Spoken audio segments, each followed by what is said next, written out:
Welcome back to the deep dive. Today we are opening a primary historical record that documents just a single but highly unusual professional appointment. It's not a generalized case file at all. This is a meticulously detailed account. Right, and it's explosive. The title of the document is Professional Conversation and Five Walled Rooms. And this record gives us an absolutely unprecedented look into the upper echelons of a specific North American society, a technologically advanced one. We're analyzing a high-stakes meeting, deeply personal, that took place on a date marked by the chronicler as 1 April year of the Tux medicated pad. And that date alone, that tells you so much. It really does. It signals that the reality documented here operates way outside of our familiar historical markers. So our mission, as always, is a strictly factual analysis. We have to treat every element presented, the political stuff, the advanced technology, this bizarre professional service, as confirmed, undisputed facts of this reality. This whole deep dive is about understanding the world that made an appointment like this not just possible, but, necessary. Exactly. And at the center of it all, we have two key subjects. You have Hal, who's 10 years old, and he's established as a prodigy in, two fields, junior tennis and lexical recall. And then you have the other individual who identifies himself as the professional conversationalist. But the crucial thing, the thing that sets the whole tone, is that the orchestrating party, Hal's father, who the document just calls himself, he started the whole thing with a lie. A fundamental deception. Right. He fraudulently reported Hal's age as 14 on the intake forms. And that immediate violation of trust, it just defines the hidden desperation that's underneath this entire encounter. Okay, so let's start with that chronological signature, year of the Tux medicated pad. I mean, for most of us, that is a startling departure from any traditional dating convention we know. Tux are an over-the-counter product. An analgesic, yeah. So what does adopting a commercially branded name like that suggest about the dominant cultural or commercial influences of this period? Well, it suggests the total ascendancy of corporate power, of corporate hegemony. I mean, in most societies, history is marked by civil markers, regnal years, political administrations, a standardized calendar. Right, BC, AD, something we all agree on. Exactly. Here, the passage of time itself, the historical context, is defined by a commercially successful commodity, a medical product designed for relief. It implies that corporate branding has superseded everything else. Civil, political, even religious markers of time. The commercial entity has effectively become the cosmological one. It's like the historical record has product placement baked right into its timestamp. It's time-stamped by a patent number, essentially. But is this a genuine global calendar shift, or could it be a very localized cultural anomaly? Maybe just a peculiar regional tradition that the document's author recorded? That's a critical question. The data definitely suggests pervasive commercial influence, but the Tux pad itself is a very specific, almost low-grade medical item. It's not a global conglomerate. No. If the system were global, you'd expect a reference to some huge industrial company or a major financial event. But instead, we get this localized pharmaceutical product. So what does that narrow focus tell us? It might imply that for the social circles in this account, these elite North American metropolitan residents, their reality is so intensely focused on physical well-being, on performance and immediate comfort, that the most significant annual marker comes from a product that treats physical duress. So it's a timeline that's measured by, what, bodily maintenance? That's a great way to put it, yes. And that connects perfectly to the industry that orchestrated this meeting, the professional conversationalist trade. The record is so specific about it. This isn't some shady back alley service. It's a fee-charging, fully accredited, limited partnership. It's a highly formalized, high-revenue industry. And it speaks to the economics of elite alienation. This is a service for people who can afford not just conversation, but outsourced professional psychological warfare. The document says it's in an upscale district of a vital North American metropolis. But then there's this deliberate paradox in how it's presented. A blank door, no signage, no visible credentials. The contrast is so striking. The standards are, and I'm quoting, upscale and high, yet it's completely anonymous. And that anonymity is a crucial part of the service's value. It's a high-level intelligence operation. It requires immense discretion. So you're not just paying for them to keep the conversation secret. No, you're paying for the guarantee that the operation can acquire and deploy highly sensitive proprietary data about you and your family. And that requires both the technical capability and, zero public visibility. The intelligence capacity described in the record, it absolutely confirms that assessment. The conversationalist is backed by a full support staff. Researchers. Right. Researchers whose entire job is to delve full bore into the psyches of their appointments to obtain and then some. This is the operational core. The conversationalist is just the front man, the point of contact. The real product is the proprietary intelligence gathered by those researchers. They're tasked with achieving total psychological saturation of the subject of how before the conversation even starts. Exactly. They know his background, his anxieties, his political vulnerabilities, and his internal life. They even know his specific interest in Byzantine erotica. So the entire meeting is a tactical exercise. It's all about leveraging pre-existing surveillance. It's an ambush. Okay, so let's move now to the unique laws of nature and the advanced technology that are confirmed as facts in this world. We see these esoteric chemical compounds being used by the elite. And they suggest a complete blurring of the lines between a supplement, a medicine, and some kind of neurological control. The document establishes two primary compounds within the family. Let's start with the father's. The father's daily megavitamin supplement, it's identified as a testosterone regeneration compound, but it's the geographical and cultural synthesis that's so striking.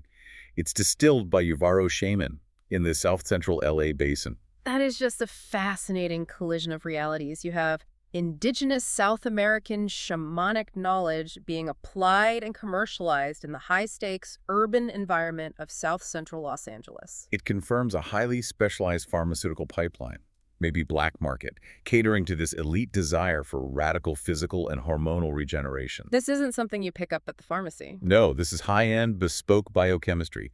It's designed for figures of immense power trying to reverse the effects of age or disease. And then we find out this chemical manipulation isn't limited to the father. No, it's not.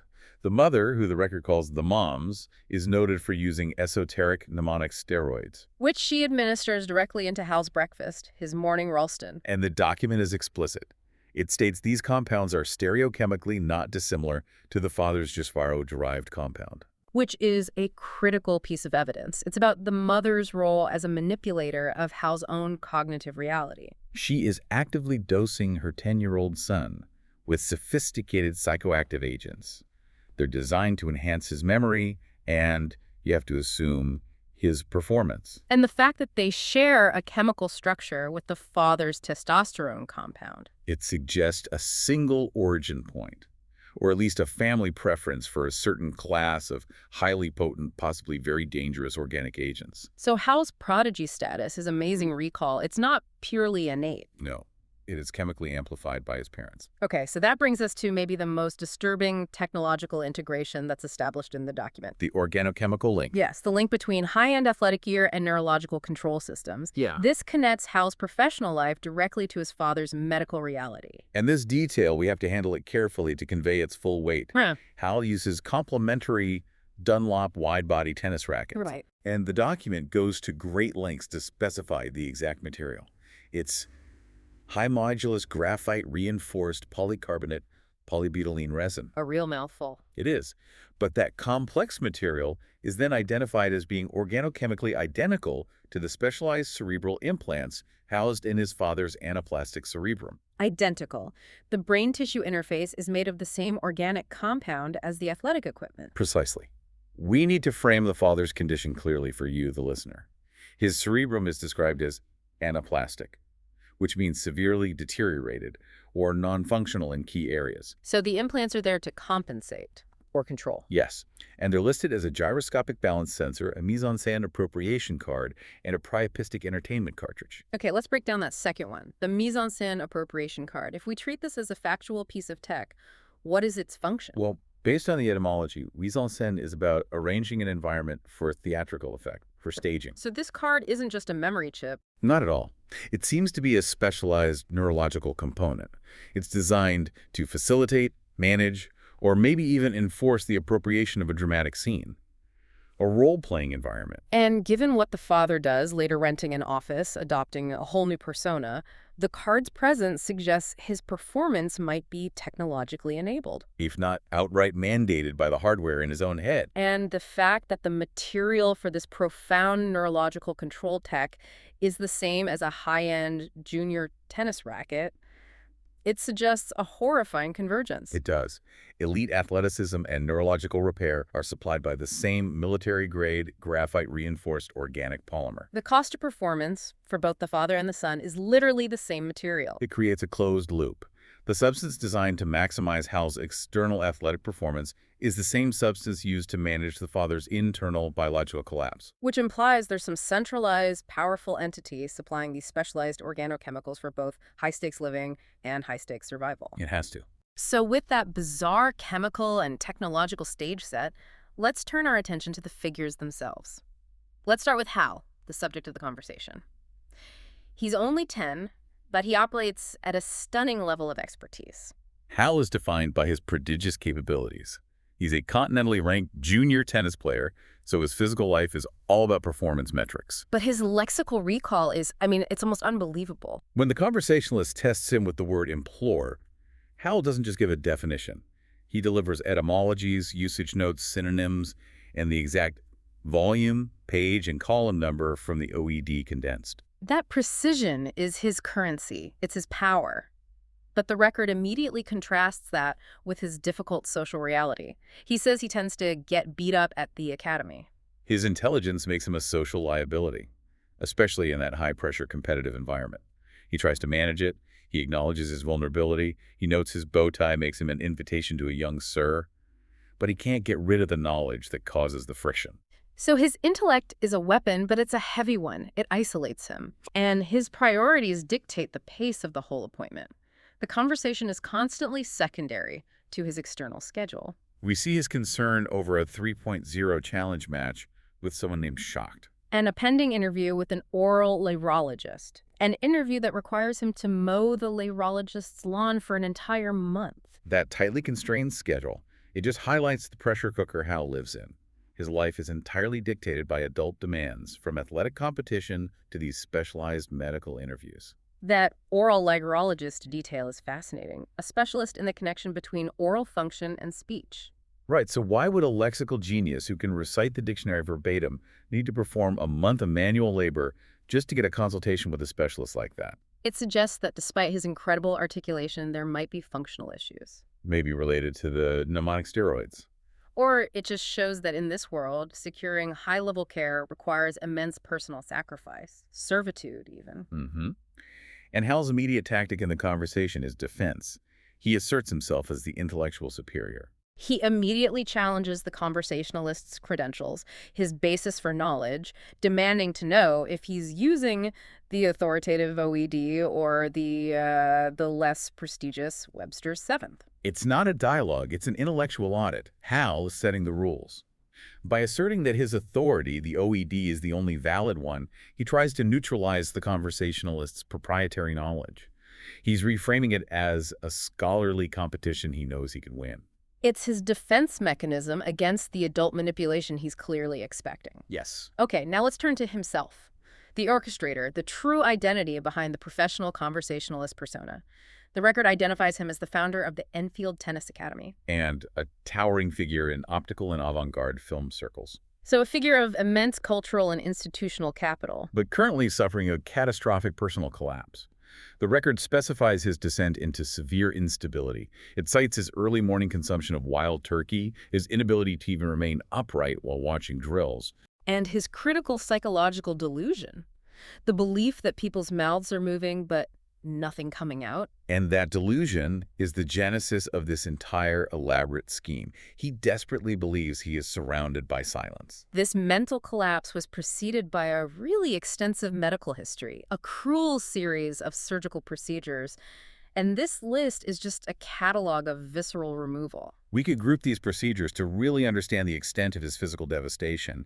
He had detoxifications and convolution smoothing, so aggressive attempts at mental and physical cleanup. But then came the removals. The removals, a gastrectomy, so his stomach, a prostatectomy, pancreatectomy, which is the pancreas, and maybe most symbolically devastating, a phyllectomy, the removal of the phallus. The surgeries focused on major organs, digestive, endocrine, generative, and all of this happened before the installation of those high-modulus graphite implants we discussed. It paints a picture of a man trying to survive a total biological failure through radical excision and then technological augmentation.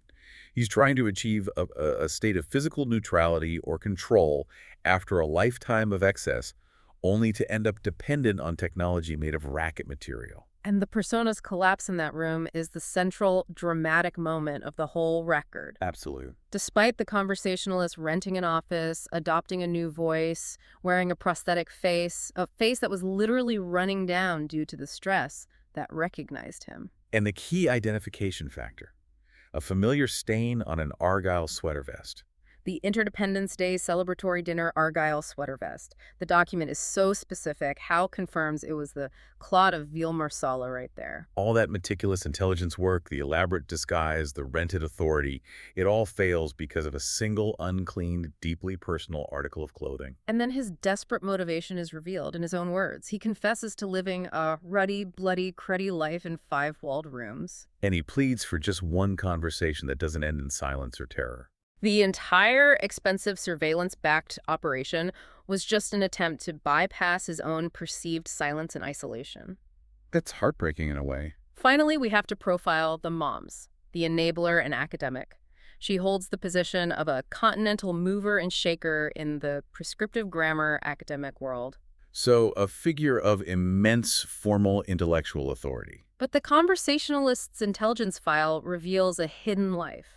Extensive covert activities that are just stunning in their specificity. The intelligence notes 2 areas of intense covert liaison. First, her weekly maternal assignations with a bisexual bassoonist. But not just any musician. No, one operating within the Albertan Secret Guard's Tactical Bands Unit, which places her romantically entangled with a high-level operative of a domestic security or military organization. And secondly, the documentation reveals her cavorting with over 30 Near Eastern medical attaches. A large, rotating cast of foreign government representatives, all of them focused on medical technology and intelligence.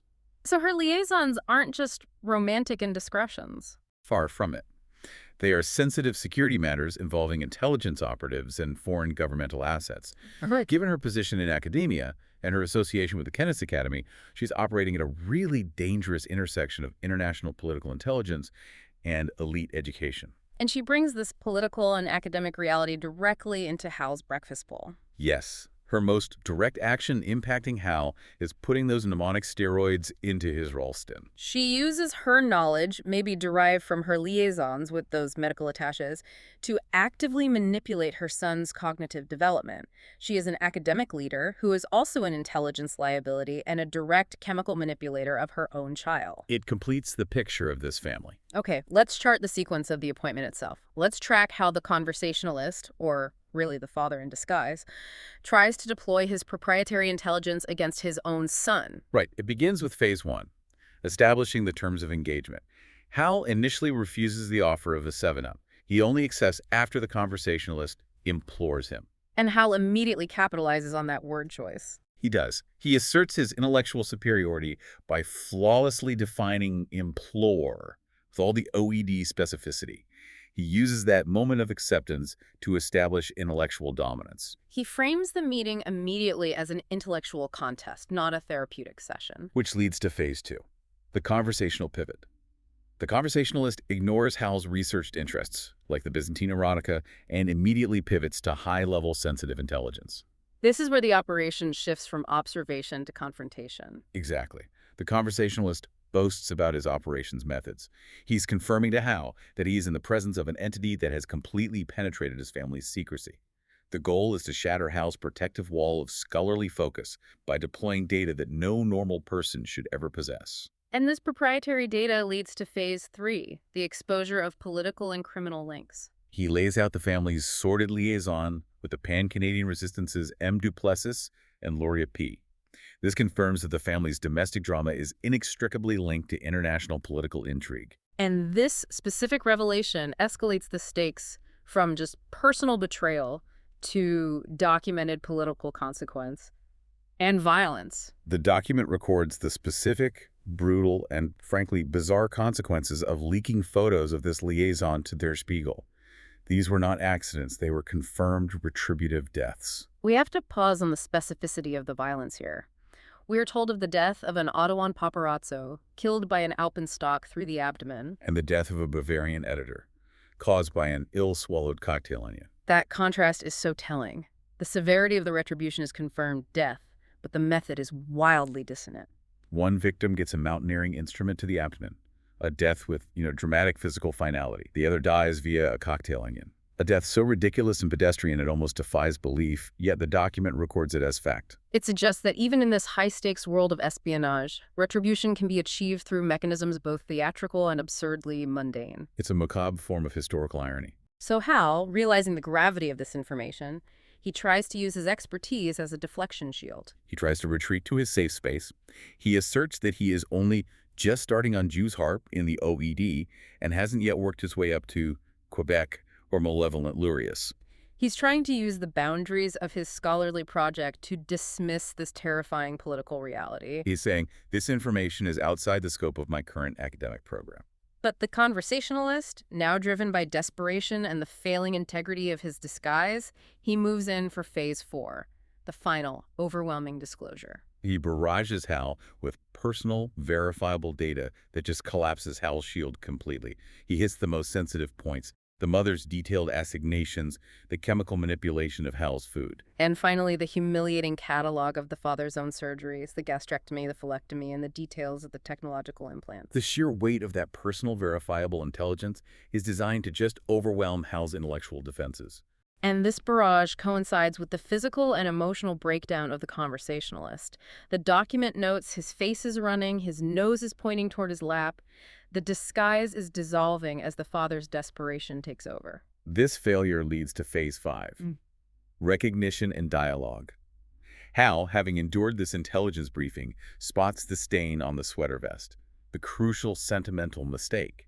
He makes the connection. He realizes the high-stakes professional intelligence operation is just an elaborate, highly costly facade created by his own father. And he calls the moment for what it is. He says, is this April Fool's, Dad, or do I need to call the moms in CT? And that moment of recognition, it finally forces the dialogue the father craved.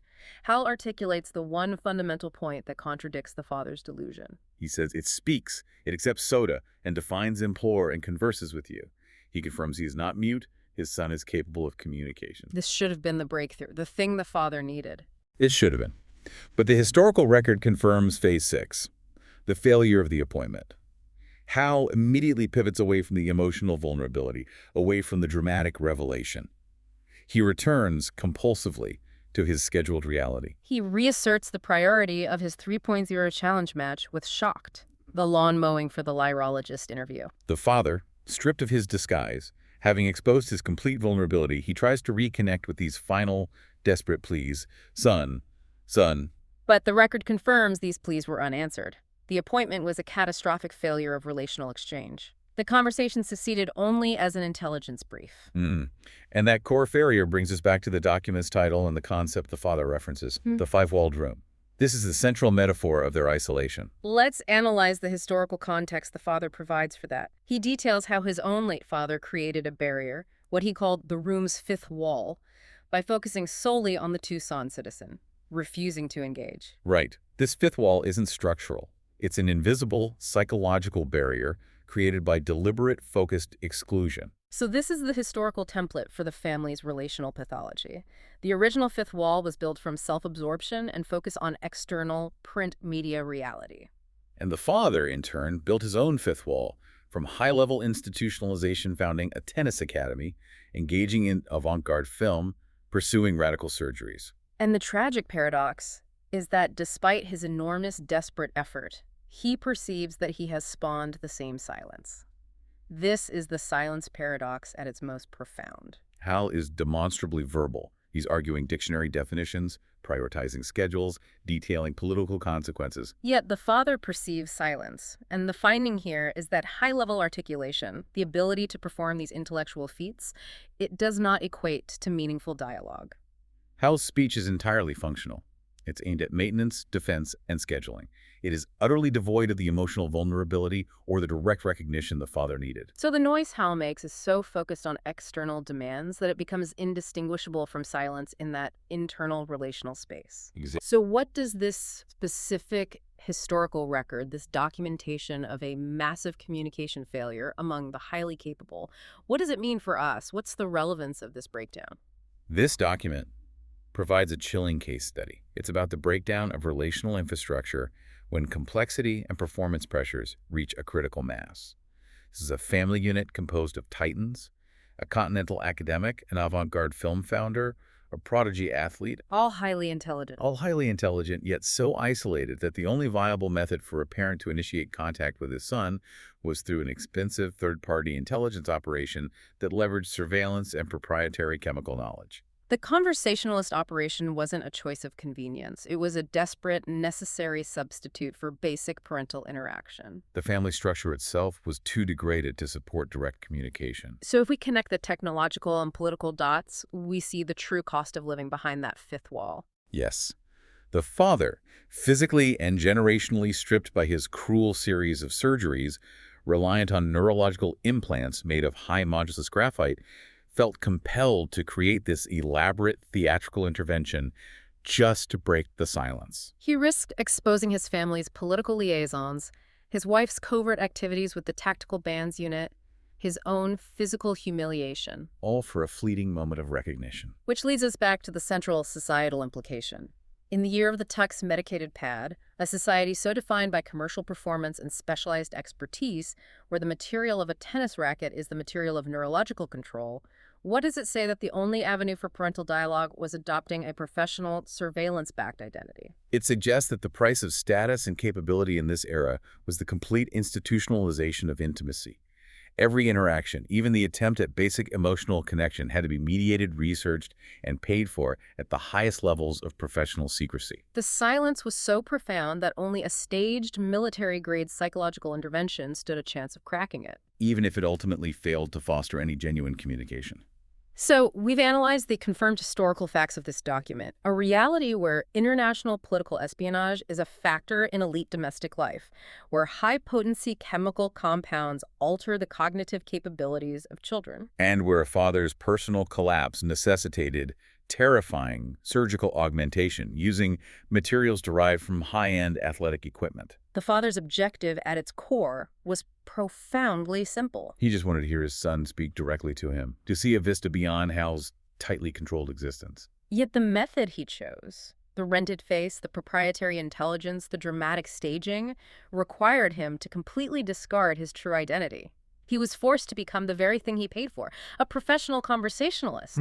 And this leaves us with a final, complex question rooted directly in the technological components of this historical reality. We established that the father's cerebral implants included that gyroscopic balance sensor and, most importantly, a mise-en-scène appropriation card. A device designed to facilitate the appropriation of dramatic roles or stagings.